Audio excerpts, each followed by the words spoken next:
प्यारे बच्चों, आज हम लोग बात करने जा रहे हैं डाल्टन्स की एटॉमिक थ्योरी पर। यानी कि ये डाल्टन की एटॉमिक थ्योरी क्या कहती है, इस पर आज हम लोग पूरी ध्यान से देखेंगे कि आखिरकार डाल्टन एटॉमिक थ्योरी है क्या।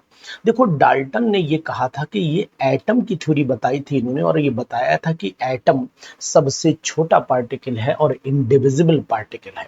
यानी कि ये जो वर्ड आया है एटम, ये कहाँ से आया है? ये ए का मतलब एटोमियो मीनिंग इनडिविजिबल है, जिसके हिस्से न किए जा सकते, जिसको मतलब तोड़ा ना जा सका हो।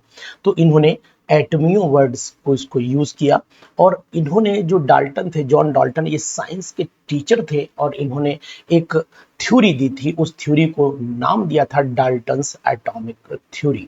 अब ये डाल्टन्स एटॉमिक थ्योरी के मेन पोस्टुलेट्स क्या थे, मैं आपको बता रहा हूं यहाँ पर। इन 1808 डाल्टन्स ने एक थ्योरी पब्लिश की थी और उस थ्योरी में बताया कि matter consist of indivisible atom, यानी कि मैटर के अंदर एक ऐसा जो होता है एटम होता है, वो टूटता नहीं। जैसे ये एटम है, ये इन्होंने कहा कि भैया टूटेगा नहीं, पॉसिबल नहीं कि टूट जाए।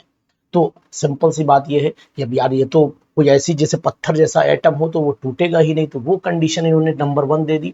दूसरी कंडीशन इन्होंने बताई कि all the atoms of A given element have identical properties. जैसे अगर आयरन के अंदर आयरन है तो उसमें सब प्रॉपर्टी आयरन की ही होंगी, एक बात ध्यान रखनी है। और दूसरी डिफरेंट, जैसे कि मान लो अगर आयरन है तो वहां पर सब आयरन के ही एटम होंगे, तो प्रॉपर्टी भी सिंपल सी बात है सेम ही होंगी, चेंज नहीं हो पाएंगी।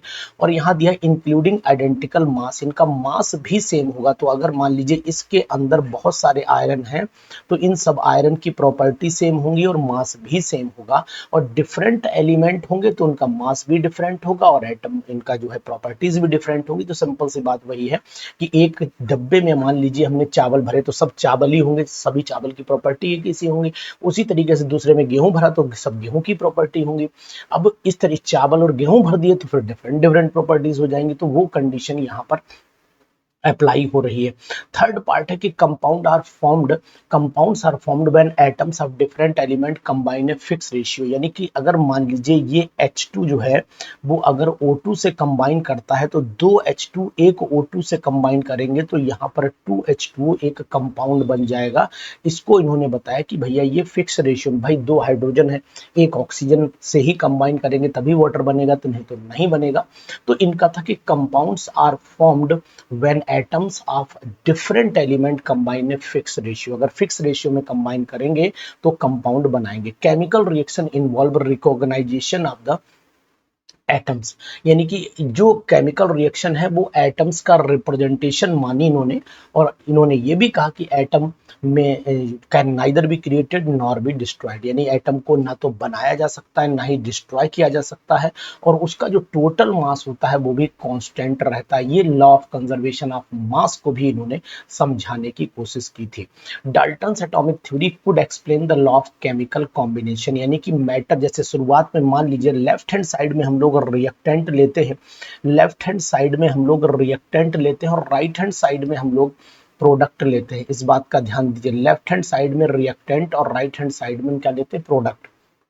अब आप ये ध्यान दो कि जब हम लोग, इन्होंने however it could not explain the law of gaseous volume, ये नीट में भी क्वेश्चन भी आया था। ये नीट का क्वेश्चन था कि कौन सा लॉ जो है वो ये एक्सप्लेन नहीं कर पाया था। नीट के अंदर ये नीट 2000, अगर आप पेपर देखो तो नीट के 2025 के पेपर में ये लाइन है। यानी कि अगर आपने एनसीईआरटी 11th की पढ़ ली तो ये क्वेश्चन का नंबर भी मैं आपको बता सकता हूं। अगर 48 वाले में देखो तो आपको वहां पर क्वेश्चन दिया है कि डाल्टन्स एटॉमिक थ्योरी किस लॉ को एक्सप्लेन नहीं कर पाई थी। तो नीट 2025 में ये क्वेश्चन आया हुआ है। तो it could not explain the law of gaseous volume. Note कर लो इस बात को फटाक से कि नीट 2025 में एक क्वेश्चन आया था। ठीक है, it could not provide the reason for combining the atoms which was answered later by the other scientist, जो अदर साइंटिस्ट ने बाद में बताया था। अब आ जाते हैं हम लोग नेक्स्ट कंसेप्ट पर जिसका नाम है एटॉमिक जिसका नाम है हमारा एटॉमिक मास एंड एटॉमिक जो है एटॉमिक मास, और एक होगा हमारा मोलर मास। तो एटॉमिक मास और मॉलिक्यूलर मास की डेफिनेशन हमें पता रहनी चाहिए कि एटॉमिक मास की डेफिनेशन क्या है। तो भैया सिंपल सी बात है कि एटॉमिक मास, अब यानी एटम के मास की बात हो रही है, ये 1/12 होता है। किसी भी एलिमेंट का जो एटॉमिक मास होता है, अगर हम लोग एटॉमिक मास की बात करते हैं तो atomic mass is equal to 1/12 mass of carbon माना जाता है, मास ऑफ कार्बन। यानी कि सिंपल सा फार्मूला है कि अगर हमारे पास में सपोज कर लो कि 1/12 ले और कार्बन का जो है वो मास हमारा कितना है 12, तो इसका मतलब एटॉमिक मास 1 यूनिट आ जाएगा कार्बन का। ये बात आप ध्यान देना है। तो 19वीं सेंचुरी में साइंटिस्ट ने बताया कि रिलेशन निकलना चाहिए, इसका रिलेटिव एटॉमिक मास का कंसेप्ट जो है वो लागू होता है। ये बात ध्यान देना, इसी को हम लोग एटॉमिक मास यूनिट यानी AMU यानी ध्यान दीजिएगा AMU एटॉमिक मास यूनिट का नाम दिया गया है। तो atomic mass unit is the relative to the standard. One atomic mass unit is defined as the mass of exactly equal to 1/12 mass of the carbon atom. यानी कि किसी की भी एक एटॉमिक मास यूनिट ले लें, 1 AMU इज इक्वल टू अगर बोला जाता है 1/12 अब इंटू मास ऑफ कार्बन, तो मास ऑफ कार्बन हम लोग रखेंगे तो कितना रखेंगे 12 रखेंगे, तो 1/12 इज इक्वल टू 12, इसमें कि 1 एटॉमिक मास यूनिट आ जाएगी कार्बन की अगर हमने 12 ग्राम कार्बन ले लिया तो यानी कि 12 ग्राम कार्बन, अगर हमारे पास 12 ग्राम अगर कार्बन है तो सिंपल सी बात है कि हमारे पास में कितना है 1 AMU कार्बन माना जाएगा, 1 एटॉमिक मास यूनिट कार्बन हमारे पास रह जा रहा है। इस बात का ध्यान दीजिएगा, बहुत ही इंपॉर्टेंट बात है। दूसरी बात आपको देखें, 1 AMU is equal to 1.6 into 10⁻⁻24 gram, ये आ गया आपका। इसका मतलब वो mass of an atom of hydrogen की बात करें तो हाइड्रोजन का इतना आ जाएगा। इस तरीके से आप किसी का भी निकालेंगे तो ये बात नोट कर लेना कि एक हाइड्रोजन एटम का मास लगभग 1.0080 AMU माना जाता है। राउंड फिगर में कर दिया गया, 78 को यहाँ पर 80 कर दिया गया है। अब आप ये बताओ, at present AMU has been replaced by U, आजकल इसे U से यूनिफाइड मास से रिप्रेजेंट करते हैं। तो एक AMU बराबर जो होता है वो आपका 1U हो सकता है, 1U हो सकता है, इस बात का ध्यान देना, ठीक है। इसकी डेफिनेशन आपको याद रहेगी। तो एटॉमिक मास, एवरेज एटॉमिक मास भी निकालते हैं हम लोग। एवरेज एटॉमिक मास पर भी क्वेश्चन नीट में आ सकता है, यहाँ भी संभावित है कि नीट में क्वेश्चन आ जाएगा, NEET यहाँ पर लिख दो, नीट में यहाँ पर भी क्वेश्चन आ जाएगा। Many naturally occurring element exist as more than one isotope, when we take into account the existence of these isotopes and their relative abundance, the average atomic mass of the element can be computed। यानी कि अब हमें किसी का average निकालना है तो करना क्या पड़ेगा। देखो अब ये बताओ, हमें एवरेज निकालने के लिए रिलेटिव एटॉमिक मास में एवरेज कैसे निकलेगा। मान लीजिए आइसोटोप नंबर, एक कार्बन 12 वाला है, एक कार्बन मान लीजिए 13 वाला है, एक कार्बन 14 वाला है, इनकी जो रिलेटिव अबंडेंस है ये 98.892 है, ये 1.108 है, ये इतनी दे रखी है, सब दे रखी है वैल्यू। तो ये डाटा हमें क्या समझा रहा है, इसको हम लोग सबसे पहले क्या करें, ये जो वैल्यू है इसको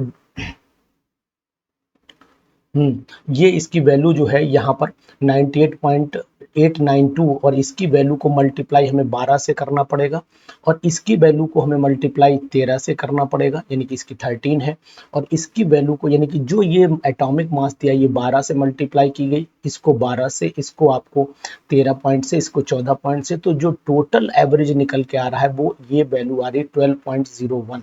तो ये बात आपको ध्यान देनी पड़ेगी। इसी तरीके से हम लोग रिलेटिव एटॉमिक, इस पर भी क्वेश्चन संभावित हो जाता है आने के लिए। तो जो आपका अबंडेंस दिया होता है, परसेंटेज दे रखी होती है, उसको कैसे, ये कि 98.89 दिया है तो इसको, ये परसेंट है और परसेंट का मतलब हुआ कि सबसे पहले हम 100 नीचे लिखें, 100 नीचे लिखें और मल्टीप्लाई से करें 12 से। तो ये तरीका आपको, इसीलिए यहाँ पर 0.9 नोट करिए, यहाँ पर 0.9 दिया है, यहाँ पर आप नोट कर पा रहे होंगे कि ये वैल्यू आपकी 0.01 दे रखी है, ये वैल्यू आपकी जो है यहाँ पर वाली, ये वाली देखिए इसको दे रखा है 10 है यहाँ पर आपका 12 इसीलिए कर दिया क्योंकि परसेंटेज है 100 से डिवाइड किया गया है। तो ये बात आप नोट करके रखिएगा, ठीक है, याद रहेगा। अब एक होता है फार्मूला मास। फार्मूला मास निकालना आपको आना चाहिए।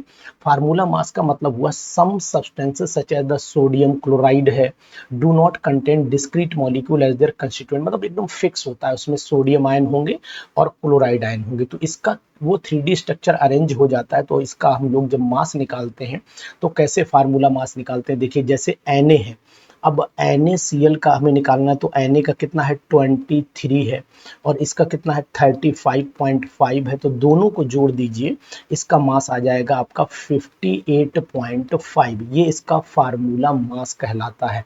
क्या कहलाता है? Formula mass. ध्यान दीजिएगा, बहुत इंपॉर्टेंट। जैसे अगर पूछा जाए कि फार्मूला मास जो है वो ग्लूकोज का कैलकुलेट करिए, तो ग्लूकोज का फार्मूला मास का मतलब हुआ कि आप यहाँ पर लिखेंगे C6। मैं आपको यहाँ पर कैलकुलेट करके दिखाता हूँ, बहुत सारे एलिमेंट्स का फार्मूला मास कैलकुलेट करके आपको दिखा देता हूं। जैसे नंबर 1 हमने ग्लूकोज लिया C6H12O6 लिया, तो अब ये बताइए कार्बन का कितना 12 है, इसका 6 होता है, मतलब 6 कार्बन है, तो ये इसका यहाँ पर 12 इंटू 1 हो गया, हाइड्रोजन 1 होता है, 12 से मल्टीप्लाई कर दीजिए। यहाँ 16 इंटू 6 होता है, तो यहाँ पर 12 छंग 72, 72 हो गया, ये 12 हो गया और ये 96, टोटल जोड़ोगे तो 180 आ जाएगा। यानी ग्लूकोज का जो मोलर मास है वो 180 हो जाता है। इस बात का आपको ध्यान रखना पड़ेगा। इस तरीके से आप इसको याद कर लीजिए और साथ ही साथ मैं आपको बताऊंगा कि मोलर मास बहुत सारी चीज़ों का याद करना पड़ेगा। जैसे आपने, ये हो गया किसका, ग्लूकोज का हो गया, यहाँ पर ग्लूकोज लिख लीजिए, ध्यान दीजिए। इसी के साथ अगर सुक्रोज को देखोगे तो C12 हो गया, H22O11 हो गया। ये हम लोग सुक्रोज को देखते हैं तो यहाँ पर सुक्रोज का जो फार्मूला है वो क्या होगा, सुक्रोज, यानी सुक्रोज का फार्मूला में आप C12H22 है तो यह 12 इंटू 12, 12 इंटू 12 हो जाता है। हाइड्रोजन यहाँ 22 इंटू 1 हो जाता है और ये 16 इंटू 11 हो जाता है। टोटल आपका 342 इसका आ जाएगा। नोट कर लीजिएगा, याद भी करके रखो। 342 ये चीनी का होता है। ऐसे ही आप मुझे निकाल करके बताइएगा कि भैया HNO3 का कितना निकल के आएगा, निकाल लोगे ना। H का 1 होता है, N का 14, 14 होता है, ऑक्सीजन का 16 इंटू 3 होता है। टोटल निकाल के बताना कितना आ रहा है। ऐसे ही आप H2SO4 का हमें निकाल के बताना कैसे आएगा। 1 इंटू 2 प्लस सल्फर का 32 होता है, ऑक्सीजन का 16 इंटू 4 होता है, ये चीज याद रखना। ऐसे ही HCl का निकालना, H का कितना होता है, 1 होता है, H का 1 होता है, इसका 35.5 होता है टोटल। तो ऐसे करके सभी के मोलर मास आप आसानी से निकाल सकते हो। बहुत सारे मोलर मास आप निकाल करके हमें भेजिएगा तो हम आपको होमवर्क में देंगे कि आखिरकार मोलर का मास कैसे निकाला जाता है। तो एक तो ये आप निकालिएगा, तो मोल कंसेप्ट और मोलर मास से जुड़ी हुई बात करेंगे, लेकिन उससे पहले हम आपको लॉ बता देते हैं कि लॉ कौन कौन से आपको पढ़ने हैं। देखिए, डाल्टन्स एटॉमिक थ्योरी पढ़ने से पहले आपको लॉ जरूर पढ़ना चाहिए, इंपॉर्टेंट लॉ है और ये लॉ पेपर में पूछे भी जाते हैं। तो यहाँ पर हम लोग चल लेते हैं जरा लॉ पर। इसके बाद हम लोग बिल्कुल परफेक्ट, देखिए लॉ दिया है, लॉ ऑफ केमिकल कॉम्बिनेशन। सबसे पहले हम आपको जाने कि लॉ जो है वो पहला कौन सा है। लॉ पहला वाला है लॉ ऑफ केमिकल कॉम्बिनेशन में सबसे पहला लॉ है लॉ ऑफ कंजर्वेशन ऑफ मास, यानी कि मास को कंजर्व कर दिया गया है। यानी matter can neither be created nor be destroyed but can be change from one form to the another form. इसको एंटोनी लेवाइजर ने दिया था। किन्होंने दिया था इसको? एंटोनी लेवाइजर ने दिया था। इस लॉ को ध्यान देना, इसे एंटोनी लेवाइजर ने। अब इसका मतलब क्या है कि matter can neither be created nor be destroyed but it can be change from one form to the another form. ये बात ध्यान देनी। तो देखो क्या है, जैसे मान लो आपने यहाँ पर सपोज कर लेते हैं कि सपोज कर लेते हैं Na लिया, ये Na आपका 23 ग्राम लिया आपने, और यहाँ पर Cl लिया, ये मान लेते हैं, सपोज कर लेते हैं कि ये आपने 35.5, तो इधर टोटल लेफ्ट हैंड साइड पे कितना मास लिया आपने, बताइए। ये आपने 58.5 लिया। इन दोनों को जब जोड़ोगे तो यहाँ मतलब रिएक्शन कराओगे तो NaCl बनेगा, ये भी 58.5। तो आप देख रहे हैं कि दोनों तरफ, इधर भी आपका 58.5, इधर भी 58.5, दोनों तरफ 58.5 आपका दिखाई दे रहा है। इसका मतलब ये हुआ है कि दोनों तरफ मास सेम है। तो according to this law, definition आप जरूर याद कर लीजिएगा, this law is called law of conservation of mass. क्या कहलाता है? ये कहलाता है कि according to this law, matter can neither be created nor be destroyed, but it can be changed from one form to the another form. यानी कि matter को ना तो बनाया जा सकता है ना ही इसको डिस्ट्रॉय कर सकते हैं. He reached the conclusion that matter can neither be created nor be destroyed, but it can be changed from one form to the another form. यानी कि यहाँ पर मैं लिख सकता हूँ matter can neither be created, matter can neither be created, neither be created neither be created nor be destroyed, nor be destroyed, ना ही इसको मतलब जो है बर्बाद कर सकते हैं, खराब कर सकते हैं, और ना ही इसको बना सकते हैं. लेकिन it can be change from one form to the another form. जैसे ये Na अलग था, Cl अलग था, हमने NaCl बना लिया, तो इसका फॉर्म बदला जा सकता है. जैसे सिंपल सी बात करें, जैसे यहाँ पर H2 है, ये कितना हो गया 2 ग्राम हो गया, और यहाँ पर मान लीजिए Cl2 है, ये सपोज कर लेते हैं 71 ग्राम हो गया. तो टोटल हमने जब देखा तो यहाँ पर 2HCl बना. तो इन दोनों का वजन कितना आना चाहिए, इसका वेट कितना आना चाहिए, इसका आना चाहिए 2 इंटू 36.5 आना चाहिए. तो टोटल अगर दोनों बराबर आ रहे हैं तो सिंपल सी बात है कि वही वैल्यू हमारी आ जाती है. इसको बोलते हैं लॉ ऑफ कंजर्वेशन ऑफ मास, हम बोलेंगे. ठीक है, दूसरा लॉ कौन सा है देख लेते हैं. दूसरा लॉ भी बहुत मस्त लॉ है, लॉ ऑफ डेफिनेट प्रोपोर्शन. ये जोसेफ प्रोस्ट ने दिया था, जोसेफ प्रोस्ट ने ये लॉ दिया था. ये लॉ क्या कह रहा है, this law was given by Joseph Prost.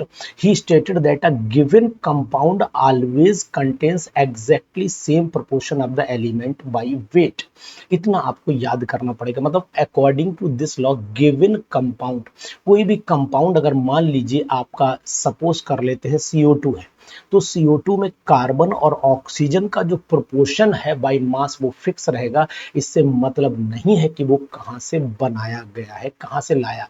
चाहे CO2 मुंह से निकले या CO2 एटमॉस्फेयर क्या है, उसमें कार्बन 12 ही रहेगा, 12 ग्राम ही रहेगा, और ऑक्सीजन उसमें कितनी रहेगी 16 टू 32 ग्राम ही रहेगी, वो चेंज नहीं. तो अकॉर्डिंग टू डेफिनेट प्रोपोर्शन, नाम ही बता रहा है कि डेफिनेट प्रोपोर्शन होगा. तो यहाँ पर law of definite proportion means जो एलिमेंट है उसमें डेफिनेट. अगर मैं एग्जांपल के तौर पे आपसे कहूं, ये मैंने वाटर लिया, ये मैंने यहाँ पर वाटर लिया है, ये बताओ वाटर कितना, इसमें हाइड्रोजन कितने हैं, 2 ग्राम है, और ऑक्सीजन कितने हैं 16 ग्राम. तो मतलब ये फिक्स रहेगा कि 16 अगर ऑक्सीजन है और हाइड्रोजन 2 है तो तभी वाटर बनेगा, नहीं तो वाटर नहीं बनेगा. तो ये लॉ भी बहुत इंपॉर्टेंट है, इसको भी आपको याद रखना पड़ेगा. जबरदस्त लॉ है, इसको आपको ध्यान देना पड़ेगा.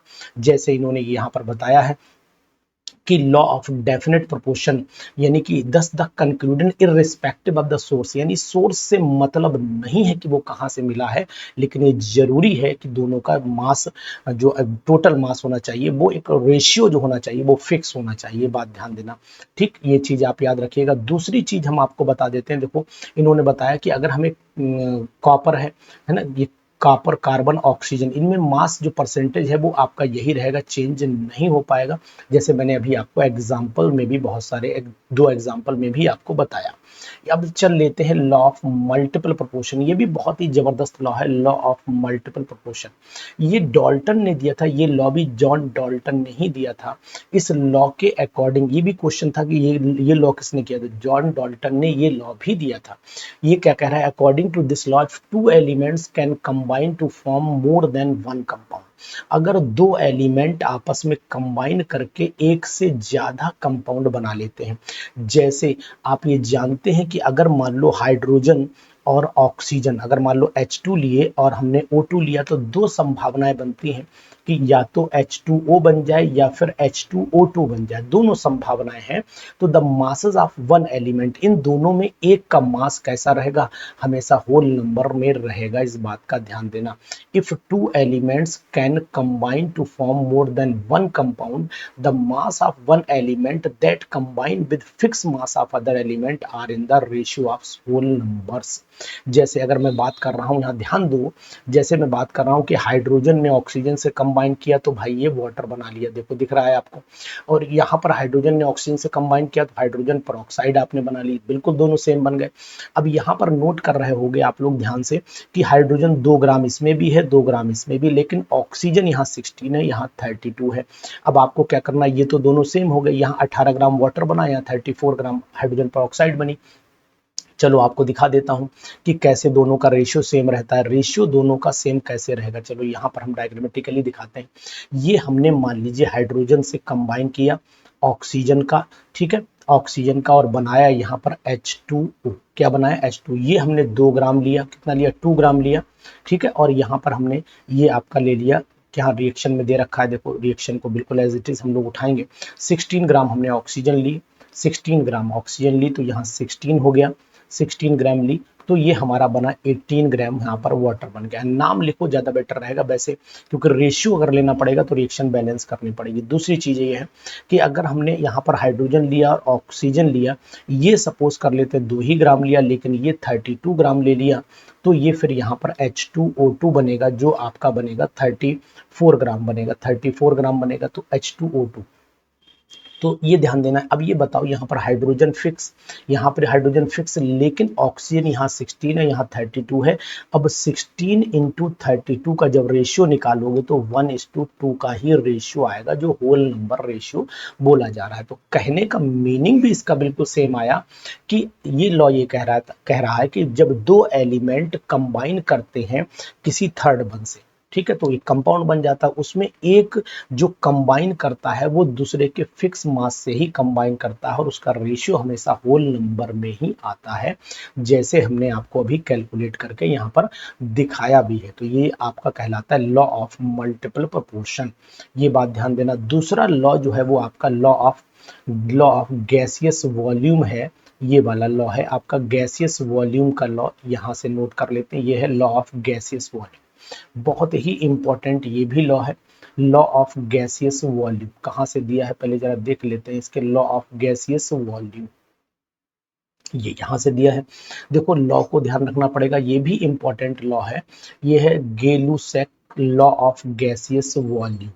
तो अब ये गैसियस वॉल्यूम का लॉ क्या है, ये एक्चुअल में गेलुसैक ने दिया था, इसलिए गेलुसैक लॉ बोला जाता है। और इसके अकॉर्डिंग क्या चीज दे रखी वो भी आपको मैं दिखाई दे रहा हूँ यहाँ पर। जबरदस्त है, बिल्कुल नोट्स आप इसके बना सकते हो, बहुत सिंपल लॉ है, इनको नोट डाउन कर लीजिएगा अच्छे ढंग से तो आपका काम चल जाएगा। यहाँ पर मैं आपको बताऊंगा, जैसे कि मान लो इन्होंने कहा कि अकॉर्डिंग टू दिस लॉ, देखो यहाँ पर नीचे पहुंच जाओ भाई, according to this law in a chemical reaction, है ना, जो प्रोडक्ट बन रहा है in a chemical reaction, they do so in the simple whole number ratio by volume provided all the are in same temperature and pressure.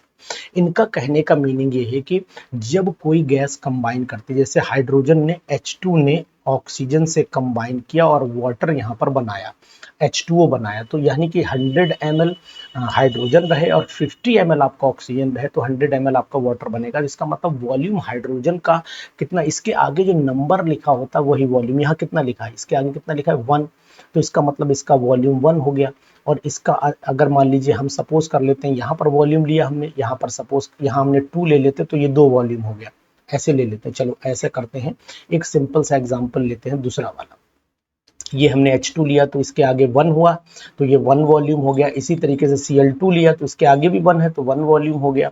तो यहाँ पर हमने 2HCl बनाया तो इसका मतलब अब ये 2 वॉल्यूम बना। तो हाइड्रोजन क्लोरीन जब कंबाइन कर रहे हैं तो इनका होल नंबर में रेशियो सेम रहता है, यानी कि ये जब दोनों कंबाइन कर रहे हैं तो इन दोनों का रेशियो कितना है, 1:1 में ही कंबाइन कर रहे हैं, दूसरे में कंबाइन नहीं कर रहे हैं। तो 10, अब यहाँ पर आ जाइए, अगर मैंने लिया है हाइड्रोजन और ऑक्सीजन से वाटर बनाया तो हाइड्रोजन हमने अगर मान लो ली है 100 ml, हाइड्रोजन 100 ml ली है, ऑक्सीजन मान लो हमने 50 ml ली है, तो हमने यहाँ पर वाटर कितना बनाया, वाटर बनाया 100 ml बना लिया। तो फिर यहाँ पर आपका कितना आ जा रहा है रेशियो इन दोनों का, देखो ये आपका इन दोनों का 100/50 का रेशियो निकालो तो ये आपका आ जाएगा 5 बन जा 5 टू जा, यानी कि रेशियो 2:1 का रेशियो यहाँ पर भी आ रहा है, 2:1 का रेशियो यहाँ पर भी आ रहा है।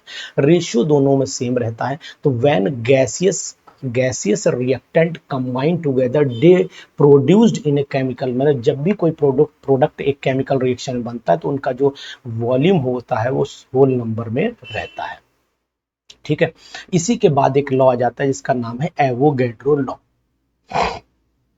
ये एवोगैड्रो लॉ क्या कह रहा है वो भी आपको पता है, equal volume of all the gases are all the gases at same temperature and pressure should contain equal number of the molecules। Gases. इसमें इक्वल नंबर मॉलिक्यूल्स के रहते हैं, यानी कि अगर आपसे कहा जाए कि सपोज कर लेते हैं, देखो हम बात कर लेते हैं यहीं पर बात कर लेते हैं, आपको समझाने की कोशिश करेंगे, अच्छे ढंग से समझाएंगे, कोई दिक्कत नहीं। ये एवोगैड्रो लॉ बहुत इंपॉर्टेंट है, और एवोगैड्रो लॉ को समझने के लिए इक्वल वॉल्यूम, यानी कि अगर मान लीजिए हमने एक मोल लिया, कोई भी चीज एक मोल ली, तो उसमें हमेशा 22.4 लीटर रहता है, तो ये मोल कहलाता है, मोल कंसेप्ट के नाम से जाना जाता है। तो एवोगैड्रो लॉ ये कहता है equal volume of all gases. अगर मान लो हमारे पास कोई गैस जो है वो 10 लीटर है, 10 लीटर कोई भी गैस अगर हमारे पास में है, तो उसका वॉल्यूम आपको पता है 10 लीटर, तो उसमें नंबर ऑफ मोल हमेशा एक ही रहेंगे, वो चेंज नहीं हो सकते हैं। तो ध्यान देना है कि 22.4 लीटर में हमेशा एक ही मोल रहता है। तो equal volume of all the gases contain equal number. अगर मान लो 22.4 लीटर अमोनिया है, तब भी इसके अंदर एक ही मोल रहेगा अमोनिया, एक मोल अमोनिया ही रहेगी, चेंज नहीं हो सकती। अगर 22.4 लीटर कार्बन डाइऑक्साइड ले ली, तब भी 1 मोल कार्बन डाइऑक्साइड ही रहेगी, वेरी नहीं कर सकती है। अगर मान लो 22.4 लीटर क्लोरीन गैस ले ली, तब भी 1 मोल ही क्लोरीन रहेगी। अगर मान लीजिए हमने 22.4 लीटर हाइड्रोजन ले ली, तब भी इसमें 1 मोल हाइड्रोजन ही रहेगी। यानी कि जो वॉल्यूम होता है वो फिक्स होता है, वो चेंज नहीं होता है। इसी को हम लोग एक्सप्लेन कर लेते हैं मोल कंसेप्ट के अकॉर्डिंग। ये हमारा हमेशा जो लॉ दिया था, ये Lorenzo Romeo Amedeo Carlo Avogadro D Quadra ने दिया था। इस बात का ध्यान देना, इन्हें हम लोग एवोगैड्रो लॉ के नाम से भी जानते हैं। तो एवोगैड्रो लॉ क्या कहता है? According to this law equal volume of all the gases contain equal number of molecules, atom, science जो भी है वो आपको वहां पर ध्यान रखने पड़ेंगे, इंपॉर्टेंट है। तो ये लॉ आप आज पढ़ लीजिए अच्छे ढंग से। और इसके बाद अब हम लोग आपको मोलैरिटी, मोलैलिटी, मोल फ्रैक्शन के बारे में थोड़ी सी जानकारी देंगे, मास परसेंटेज की जानकारी देंगे, यानी कि टर्मिनोलॉजी अब हम लोग पढ़ेंगे। और इस टर्मिनोलॉजी को पढ़ने के लिए हम आपका हेडिंग अलग से बनाते हैं, इसको हम अपने ढंग से पढ़ाएंगे। ये हमने आपको डाल्टन्स एटॉमिक थ्योरी पढ़ाई ही दी है, ध्यान दीजिए, हमने आपको जो पढ़ाया है वो डाल्टन्स एटॉमिक थ्योरी पढ़ाई है, डाल्टन्स एटॉमिक थ्योरी आपको पढ़ा दी। इसके बाद हमने आपको पढ़ाए, ध्यान दीजिएगा, इसके बाद हमने आपको लॉ ऑफ केमिकल कॉम्बिनेशन पढ़ाया आपको। यहाँ पर ध्यान दें, लॉ यहाँ पर पढ़ाया आपको लॉ ऑफ केमिकल कॉम्बिनेशंस आपको पढ़ाए, कॉम्बिनेशंस आपको मैंने पढ़ा दिए, लॉ ऑफ केमिकल कॉम्बिनेशन पढ़ा दिए।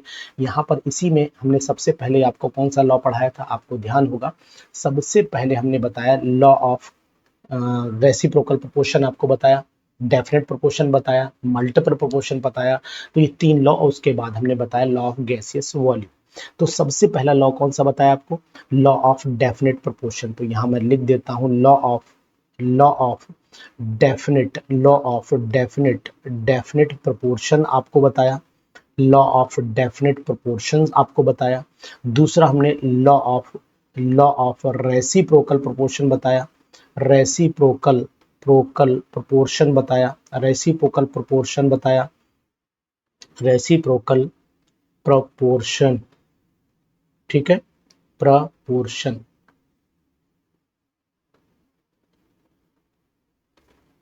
ठीक है, एक ये लॉ हो गया। दूसरा हमने law of multiple proportion, multiple proportion आपको बताया, ठीक है, law of multiple proportion. Law of फिर आपको गेलुसेक लॉ बताया,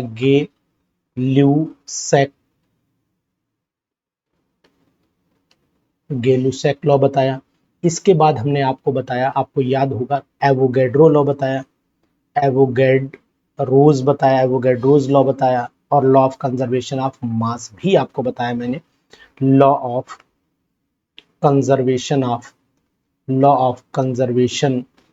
ऑफ मास बताया। इतने लॉ हमने आपको बताए, वो मैं आपको दिखाई दे रहा हूं। देखिए अब आ जाते हैं इसी चैप्टर पर।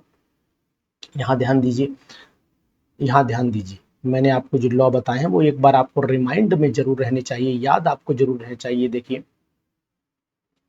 यहां से चल लेते हैं, लॉ ऑफ डेफिनेट प्रोपोर्शन, ठीक है, लॉ ऑफ डेफिनेट प्रोपोर्शन पहला बताया। दूसरा आपको हमने लॉ ऑफ मल्टीपल प्रोपोर्शन जिसे लॉ ऑफ रेसिप्रोकल प्रोपोर्शन के नाम से भी जानते हैं, गिलुशैक लॉ बताया, और उसके बाद हमने आपको एवोगैड्रो लॉ बताया। ये सब लॉ आपको जरूर पढ़ने, ध्यान से पढ़ने। इसी के आगे अब हम लोग कंटिन्यू करेंगे अपना क्लास नेक्स्ट टाइम पर। किस चीज़ का करेंगे, बहुत ही इंपॉर्टेंट होगा वो क्लास जो आपको बहुत ही महत्वपूर्ण बनाएगा और वो आपको ध्यान रखना ही पड़ेगा। क्या है बताता हूँ आपको। एवोगैड्रो लॉ में मोल कंसेप्ट, यहाँ पर हम आपको सबसे पहले मोल कंसेप्ट बताएंगे। यहाँ ध्यान दीजिए, सबसे पहले आपको पढ़ाएंगे मोल कंसेप्ट। बहुत ही जबरदस्त है मोल कंसेप्ट, इसको आपको ध्यान देना पड़ेगा कि मोल कंसेप्ट में क्या क्या पढ़ना है। तो अगली वीडियो भेजते हैं आपको।